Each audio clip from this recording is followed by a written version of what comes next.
Hello, j'espère que tu vas bien. Alors aujourd'hui, une petite vidéo à l'intérieur. Ça a été une journée de ouf. Il a fait beau, il a fait mauvais, il a fait beau, il a fait mauvais. On a eu de la neige, on a eu du soleil, on a eu de la pluie, on a eu du vent. On a eu de la pluie qui était genre, tu vois, quasiment à l'horizontale. Enfin, des trucs de ouf, quoi.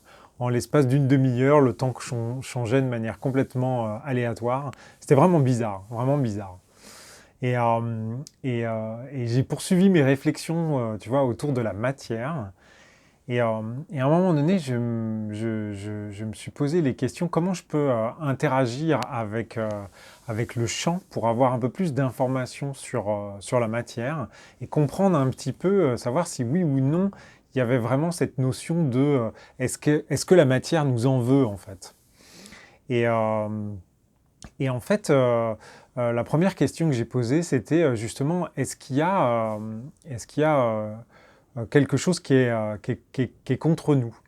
Et en fait, l'image que j'ai eue, c'est d'un lion en train de, tu sais, de laper l'eau je sais pas, dans un étang ou dans une rivière. Et en fait, la perception que j'ai eue, c'était que finalement, il y avait une notion d'équilibre. C'était pas forcément, euh, euh, comment dire ça? C'est-à-dire que c'est pas qu'elle nous en veut de manière réelle, mais quand même, en fait, il y a quelque chose. L'idée, c'est un peu, en gros, on est sur la Terre, c'est un peu la notion de, tu vois, de tolérance, en gros. C'est, en gros, la Terre, la matière nous tolère, parce que parfois, elle a besoin de nous, et inversement, euh, elle se sert aussi de nous. Oui, c'est un peu la même chose, tu me diras. Elle se sert de nous pour arriver à ses fins, en fait.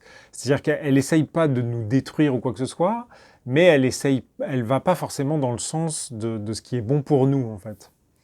C'est-à-dire qu'il y a cette ambiguïté-là, et en fait, c'est assez drôle parce que si on reprend la notion de monde holographique, finalement, on est un peu ça aussi, c'est-à-dire qu'on peut être avec nos proches, notre entourage, on peut avoir une forte tendance à vouloir le bien pour ces gens, pour ces personnes-là.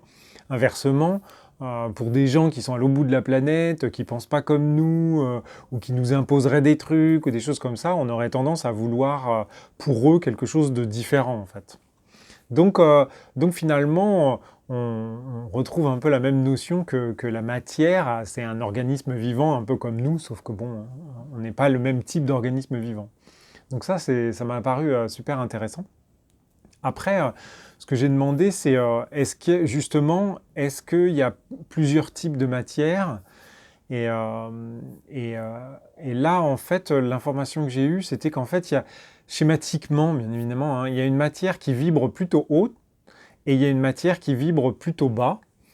Alors, on pourrait faire un espèce de clivage entre la forêt, les pierres, la montagne. Ça, c'est plutôt de la matière qui vibre haut. En revanche, le béton, le bitume, c'est plutôt de la matière qui vibre bas. Après, l'information que j'ai demandée, c'était euh, est-ce que qu'est-ce qu'on peut faire en fait, ou est-ce que on, on peut être sujet sans s'en rendre compte en fait. Donc la réponse a été oui. En fait, la chose qu'il faut vraiment faire, c'est prendre conscience de cette notion-là. C'est-à-dire que c'est comme nous, en fait, on a une vibration globale de tout notre système, mais à l'intérieur, on peut avoir des choses qui vibrent très haut et d'autres choses qui vibrent beaucoup plus bas. Ben là, la matière, je l'ai évoqué juste avant, c'est la même chose. Et par conséquent, on peut avoir tendance à se dire, ah ben moi, j'ai fait mon ancrage, je suis super bien ancré, machin et tout ça. Ouais, mais en fait, l'ancrage, ça dépend comment on le fait, ça dépend sur quelle projection on peut le faire. Un truc tout bête, pendant une période, quand je m'ancrais, j'allais m'ancrer au centre de la Terre.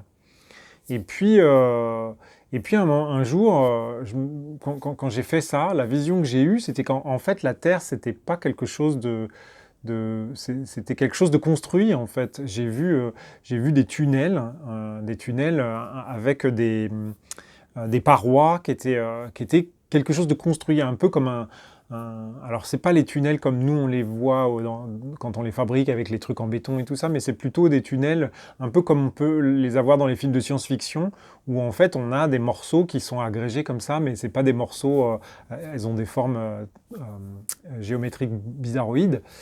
Et, donc, et en fait, j'ai vu que mon ancrage, en fait, il partait dans quelque chose qui n'était pas ce que moi je percevais enfin, que je voulais être. Je pensais que c'était, tu vois, comme l'arbre qui s'ancre dans la terre et machin et tout ça. Et en fait, ça m'a un peu déstabilisé. Et d'ailleurs, après ça, en fait, j'allais plus m'ancrer dans le centre de la Terre, j'allais m'ancrer dans le fond des mers. En tout cas, c'est ce qui m'est venu comme alternative.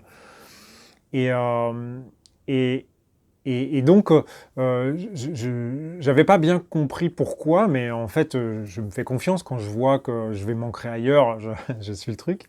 Et en fait, là maintenant, ça fait écho avec cette notion de finalement, il y a potentiellement, il y a plusieurs types de matière, il y a plusieurs vibrations, et donc il faut bien être conscient de ce qu'on fait. Même quand on s'ancre, finalement, c'est pas simplement sortir une petite phrase et puis imaginer quelque chose. Il faut être vraiment conscient. En tout cas, c'est vraiment l'information que j'ai reçue, c'est cette notion de vigilance.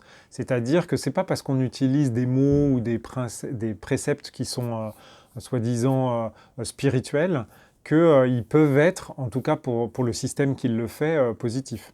Alors après, je sais pas moi, je dirais un mafioso, lui, quand il s'ancre sur du béton et du bitume. Et puis, je sais pas, une prof de yoga, elle, va avoir tendance à faire sur, sur une forêt de pin ou que sais-je, tu vois. Mais en tout cas, il faut que ça vibre juste, en fait, par rapport à ton système. Donc, il faut être vigilant par rapport à ce sujet-là. Après, qu'est-ce que j'ai demandé ? J'ai demandé, je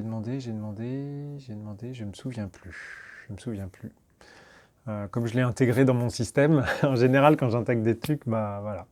Donc bon, en tout cas, je voulais te partager ça. Donc, n'hésite pas à varier aussi ton ancrage. Comme je te l'ai évoqué tout à l'heure, moi, il y a des phases, en fait. Et en fait, je me suis fait un petit catalogue d'ancrage. Et quand je vois qu'il y en a un qui marche pas super bien, ou que je le sens pas dans la journée, bah, en fait, je change, en fait. Je varie de telle sorte à... C'est un peu, tu vois, je cherche dans mon catalogue, voir celui qui vibre le plus juste par rapport au moment, tu vois. Le fait d'avoir une routine, c'est bien, mais il ne faut pas oublier que la routine, ça nous inscrit dans un rythme, ça nous laisse dans la zone de sécurité, de zone de confort, ça nous inscrit dans une routine. Or, vivre l'instant présent, c'est pas s'inscrire dans des routines. Que tu fasses une routine, par exemple, pour faire ton ancrage le matin ou dans la journée, ou quand tu sors dehors, ou que sais-je, ok, mais ça ne veut pas dire que tu es obligé de faire le même ancrage. Tu vois, c'est comme quand tu prends ton petit déjeuner, tu n'es pas obligé de manger la même chose, ou ainsi de suite. C'est d'ailleurs faire l'état des lieux, en fait, à chaque instant, de savoir ce qui est bon pour toi, quoi. Donc voilà. Donc sur ce, je te souhaite un super dimanche, avec un ancrage de ouf. Et puis je te dis à très bientôt. Belle journée.